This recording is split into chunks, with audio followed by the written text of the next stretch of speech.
Hi, everybody. I had this article emailed to me from Yahoo, and I just thought I'd share it with you guys.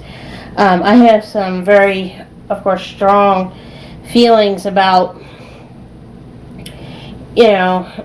stuff like this, and, one thing I've got to say is it's about stinking time, for sure. Another thing is what took them so long, and it goes to show you, old and slow in that order. Of course, the guy's a, accused war criminal, so, I'm glad he's finally getting it together, sort of. This is about the Vatican. There was an article from Cincinnati.com written by Dan Horn that was released at 7:19 p.m. on Friday, July 16th of 2010. Well, what it is it talks about, the Vatican abuse rules already in place here in northern Kentucky, greater Cincinnati. And in Dan Horn's article, it talks about how the Vatican has revised its policies on handling abusive priests, and how Dan thinks that the revised policies will have more impact on the Catholic Church overseas than here locally. And it's because, according to Dan Horn, it's because the U.S. bishops enacted several standards many years ago that match, or in some instances are plenty more strict than the rules set down this week by Pope Benedict Egg for dealing with priests accused of sexually abusing children. Well, I call him Benedict Egg because the man, in my opinion, is a war criminal. He had to get a presidential pardon by George W. Bush just to come into this country when the crap up in Boston was going on. But the, child abuse cases, but, it's just wrong. Excuse me. And, it's just, what it is, it's just this article talks about how the Vatican's finally, putting it down to where it's, the same stuff across the board for everybody. As far as like policy and procedures for handling pedophiles. And it's just, I think it's about time. And the cool thing is, according to this article, is that the Vatican, according to this, has extended the Church's Statute of Limitations from 10 years to 20 years in cases of child abuse. So, some of these priests, who thought they could have skirted out of doing it, like, say 11 years ago, or about to get whacked in the patoot with it.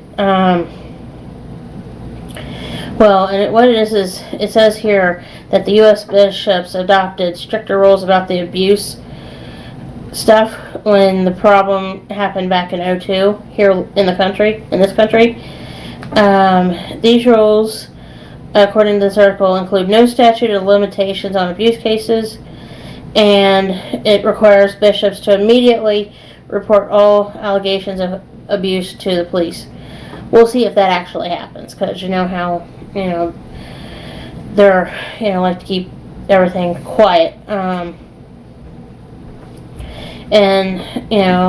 Victim advocates, according to this, were disappointed that the Vatican didn't explicitly require reporting to authorities, and didn't set down punishments for bishops who protect abusive priests.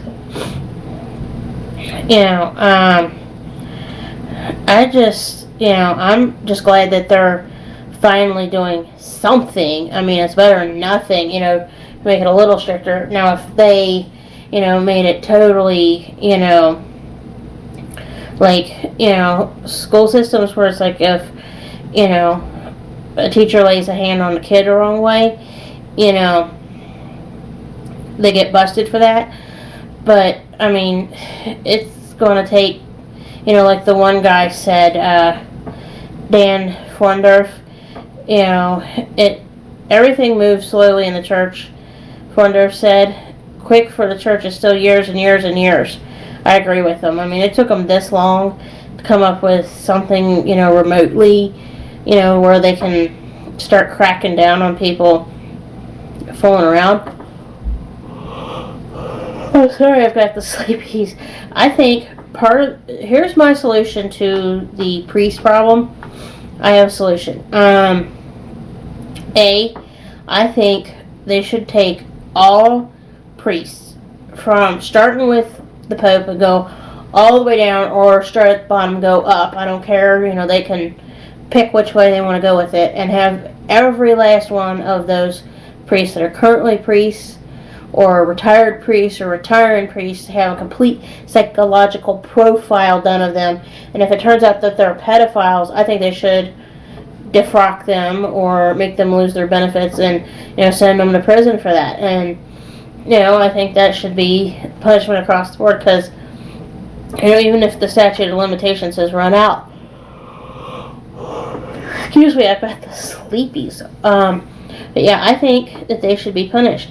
The other thing I think they should do, and I think this would solve 99% of their problems, and this would also help the priests with marriage counseling, because I've heard stories from folks who got married in the Catholic Church that that the priest had to send the couple to another couple to help with the marriage counseling, because the priest wanted them to talk about like what it involves about being married and stuff. Well, what the solution for that is, make the priest get married to a woman, like say a nun, because let's face it, there's records like even in England of nuns and priests getting their freak on with each other, and getting pregnant and stuff. I mean, I think that would solve 99% of that problem right there. There's just some of those priests that are crooked as a corkscrew, and it doesn't matter. I don't think they should become priests. It's the same thing as like, certain police officers becoming police officers because it's a power thing. Same concept. Basically, it's like they're doing it just because of a power trip.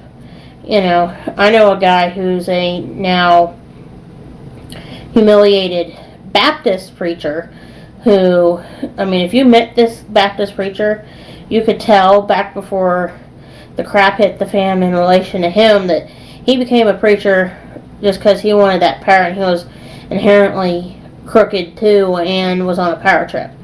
But anyway, one other detail, and I want to mention this just because I know that there are people out there who like to lie on me and twist crap that I say. For those of you, and you know who I'm referring to with this, if I'm talking about you, I'm specifically telling you to not lie on me, because, if I release this video out and, I get another stupid phone call with you lying on me behind my back to certain people, I'm going to look you up, and you and me are going to have a little conversation about it, okay? But I do want to say, I think it's great that, in closing, that the Vatican's finally at least doing something about it, but it's, too little too late in some instances. But I mean, it's a start. I mean, it's a slow start, but it's better than nothing, Well, anyway, I want to thank you guys for watching. I hope you have a good day. Bye.